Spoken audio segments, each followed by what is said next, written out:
ایک مولوی کے گھر 10 دوست آ گئے۔ مولوی بیوی سے بولا، جلدی سے 10 کپ چائے بناؤ۔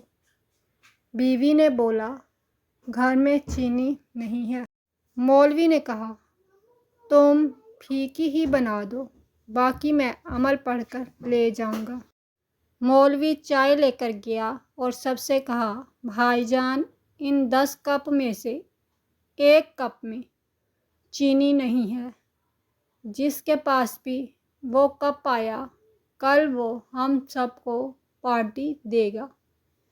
تمام دوست چپ چاپ چائے پی گئے۔ ایک دوست نے تو یہ بھی کہہ دیا کہ میرے کپ میں چینی بہت زیادہ ہے۔ واہ مولوی، تیری عظمت کو سلام۔